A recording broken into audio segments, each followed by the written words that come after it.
Writing for Academic Success in Psychology, Unit 4, Lab Reports. This video is about 19 minutes long, but if you complete all the tasks, you should expect to spend about 45 minutes on the unit in total. In this unit, we are going to consider the lab report as a key genre in psychology. Your module tutors will explain a great deal about the overall structure and content required in the different sections of the lab report. And the Psychology Skills Repository also has an excellent selection of video resources that take you through lab report writing from the perspective of what needs to be included, the content, where, the structure or organisation, and why, the purpose and reason. In these units, we'll focus on the kinds of language used in the different sections of lab reports. In other words, how to communicate your experiments in the formal academic style and according to the genre conventions of the field of psychology. For example, to introduce the topic, you might write, X is a major area of interest within the field of. Or when indicating the purpose of the experiment or a particular method, you might write, to determine the factors that affect X. So let's get started. You may remember in Unit 1 that we talked about psychologists as an academic discourse community, and the fact that within such communities agreed conventions develop surrounding the kinds of texts that are valued and how these are structured and communicated. These different types of texts are known as genres, which can be defined as sets of socially agreed structures and conventions for communication according to purpose. In everyday terms, we might consider recipes, complaint letters, fairy tales, or instruction leaflets to be genres. They tend to have similar ways of being set out, contain similar elements, and use particular types of language because of their purpose, context, and audience. University genres include essays, case studies, dissertations, and posters, for example. In psychology more specifically, the lab report is a key genre, and one which might be thought of as a university equivalent of the professional research article.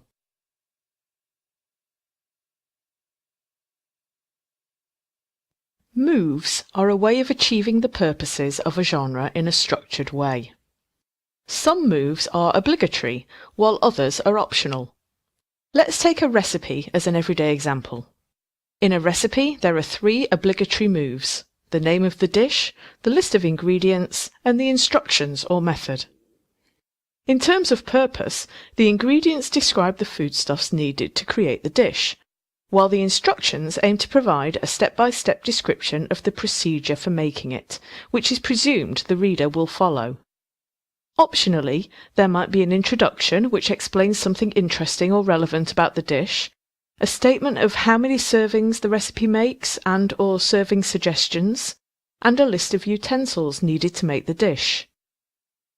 All these moves require different kinds of language. In the ingredients section, the ingredients are usually presented as a list, often in the order they will be needed in the recipe, and using numbers and abbreviated measurements such as teaspoon, ounce, or grams. These may often be in the form of number, measurement, ingredient, such as 250 grams minced beef. The instructions move, however, looks very different.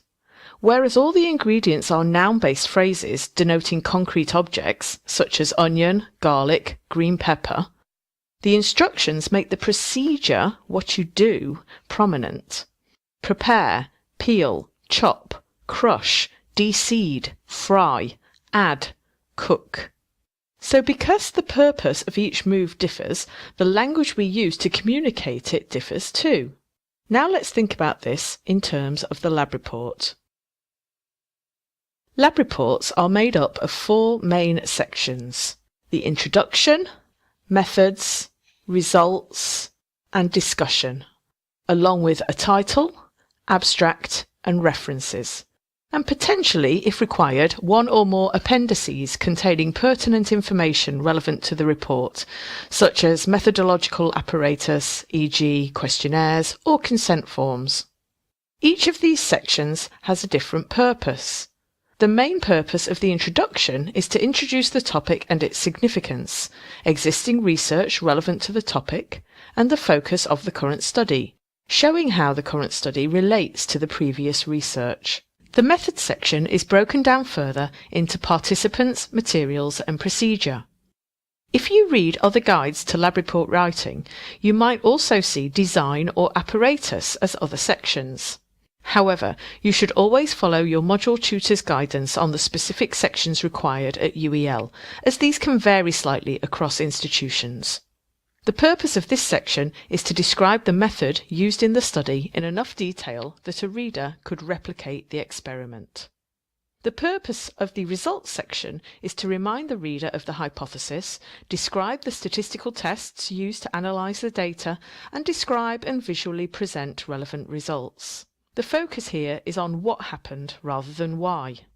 The discussion, on the other hand, has as its main purpose to indicate if the hypothesis was confirmed, consider how the results can be interpreted, and what conclusions may be drawn about the findings and their relevance and significance in the field, or the real world, more generally. Therefore, because of the different purposes of each section, the language used also varies. In the rest of this unit, we'll consider this from the perspective of the methods section.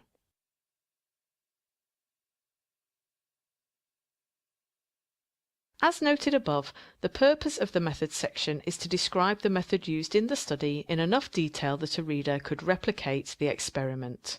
But in terms of overall language, there are 4 key features to note about the language of the methods section, which also often apply to the results section too. The descriptions need to be precise, often using numbers, adjectives and nouns to describe and classify, and including the use of the correct terminology and avoiding potential ambiguity or excessive detail. For example, a 20-item questionnaire using a 5-point Likert scale. Because the study has already been conducted when you write the report, this section is generally also written in past tense. Participants completed an online questionnaire, and may also contain purpose phrases such as "in order to determine," to provide the rationale for a particular methodological choice. Finally, because the focus is on the methods rather than the researcher, passive forms that foreground the methods and background the writer are also very common, such as participants were recruited from the University of East London's undergraduate population. Of course, you recruited them, but the participants are the important thing here, not the recruiter.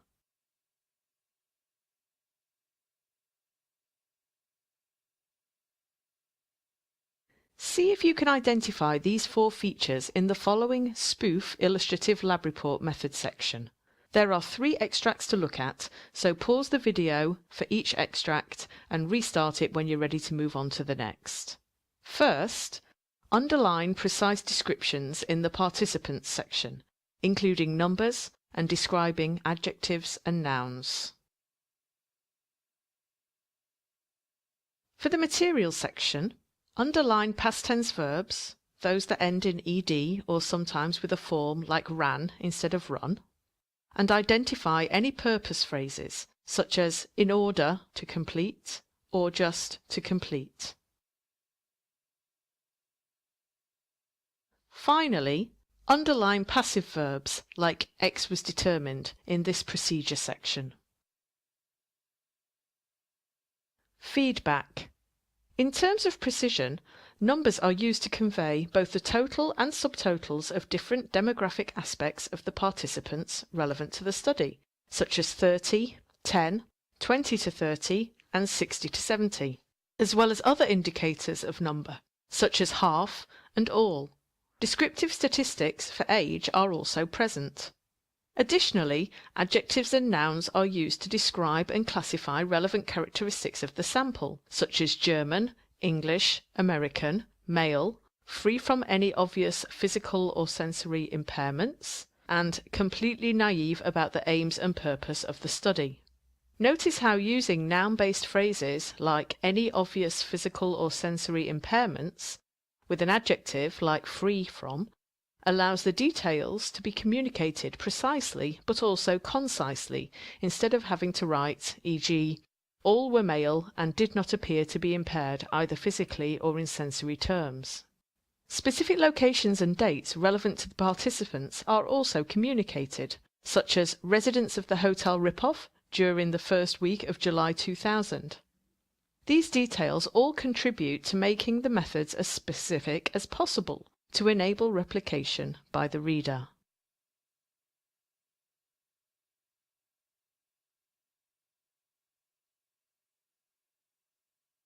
In terms of past tense in the materials section, we have were, was, could, and had. These first four are also part of passive verb forms were measured, was used, was done, and could be made. The other kind of verb form we see in this section are infinitives of purpose, using to verb or in order to verb to convey the purpose for something, such as to film, to provide, and to identify. This is a simple way of showing the reader the rationale for your methodological choices, so why or for what purpose you did it the way you did.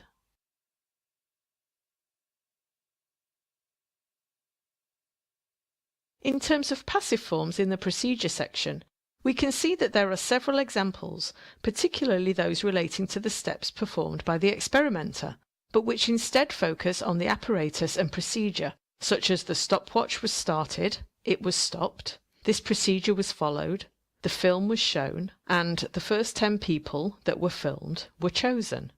However, the experimenter and him is also used in one sentence where the experimenter's actions are important.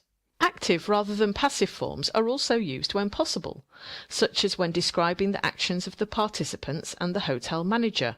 A guest passed, the guest placed their towel, sat or lay on the sunbed, the hotel manager who identified and provided information. Remember that for passive verb forms, the forms of the first verb, which is always a form of to be, will be was if the subject is singular and were if the subject is plural.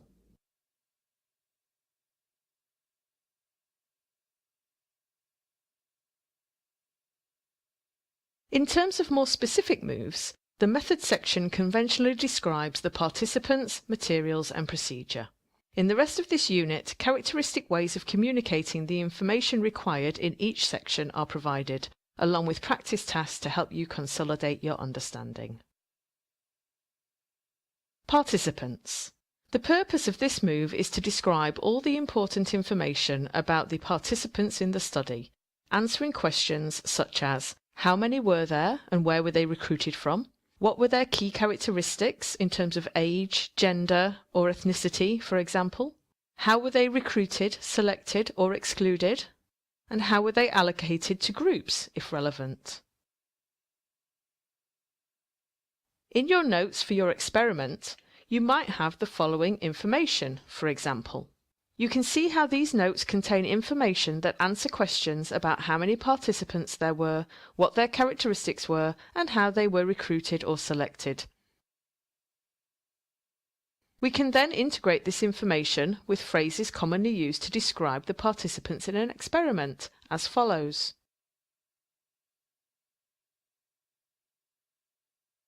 Here are more examples of phrases you can use in the participants section. See if you can match the phrases to the questions they answer. Choose from A to D accordingly. Pause the video to complete the task, then resume to get feedback. Feedback. Here are the answers. How did you do? Note how some phrases allow you to include more than one piece of information, such as in 3, 4, and 13. So using these kinds of phrases, we might write a participants section which looks something like this. Note how numbers under 10 are generally written in prose, while numbers 10 or above, or statistical figures, are written using numerals. However, using numerical figures at the beginning of sentences is generally avoided. We can see in the first sentence how 25 is written out in full because it's at the beginning of the sentence. Notice also how phrases referring to the participants are highlighted by being put near the beginning of the sentences in the subject position, while the writer or experimenter does not feature at all. Passive verbs are used to achieve this.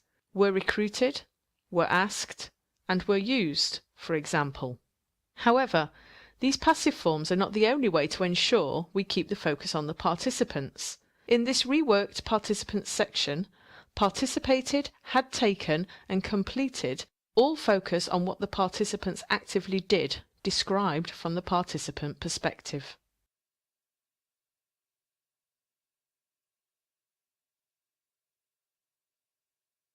Now see if you can do the same, writing a short paragraph using some of these key words and phrases for the following notes on participants. Pause the video as usual and then resume to get feedback. Feedback.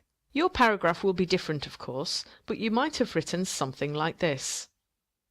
You can see how keywords and phrases, such as X students were recruited for this study, the sample comprised, ranged in age from, with a mean of, and of the sample, allow you to construct this section using the particular information relevant to the study in question. It also shows how making good notes as you complete your experiments is crucial, as these will enable you to easily write up your methods. Buy a separate notebook that you can carry around with you easily to make notes on the experimental process for each study you complete, or use OneNote on your tablet. You may find it useful to construct a template of questions to answer for each study. What you learn in your PY4 101 or PY 3054 lectures and practicals should help you to do this. Let's now take another look at our example materials section from earlier. As in the participants section, the focus here is on the measures, tools or apparatus used, or sometimes on particular variables, rather than on the experimenter, and we again see passive forms used to achieve this. However, we can also use using or with plus the apparatus to introduce the materials or apparatus used in an experiment. For example, participants' running speeds were measured with a handheld stopwatch. Other examples include data were collected using two X's, X was carried out using Y software, or using an X, it was possible to identify. We also see in several cases that this section can also include the purpose or reason for using particular apparatus or measures, often in the form of an infinitive of purpose, but also using phrases like so that, for example. Other verbs you could use to indicate purpose in the methods section include identify, establish, determine, rule out, control, assess, or enable. The main feature of the procedure section is that the order in which the procedure was carried out needs to be clear, so that others could replicate the procedure. This means that we may need to use sequencing words, such as prior to, after or immediately after, on, once, following, or when.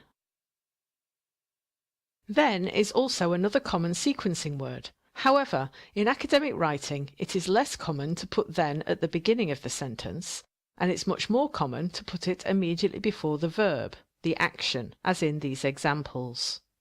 There is also a range of other sequencing phrases we can use to show the chronological order, such as firstly, secondly, or thirdly, in the follow-up phase of the study, having completed, or after which. Now see if you can complete the blanks in this example procedure using some of the sequencing words we've just met. You only need one word for each blank, but try to use different words each time. Pause the video as usual and then resume to get feedback. Feedback. There are at least a couple of options you could have chosen for most of the blanks, showing how you can ensure your writing doesn't sound repetitive by using these different sequencing words. However, the procedure has still been presented in chronological order of when it happened, i.e. presentation of words, written recall task, distraction task, and recognition task. The sequencing words just makes this explicit for the reader and turns what otherwise could be a boring list into a clear narrative of the procedure. Though we focused on the methods section today, the same principles apply for other moves in the lab report genre. Each section has a number of steps, each with different purposes, and therefore the language used to achieve those purposes is also different. So the key is to recognise these patterns and to start developing your understanding of the common ways in which each section is ordered and phrased. But if you have any other questions about what we've covered in this unit or would like further tips or guidance on writing lab reports, do get in touch and I'll do what I can to help. Visit psychenglish.wordpress.com or email me at k.bannister@uel.ac.uk.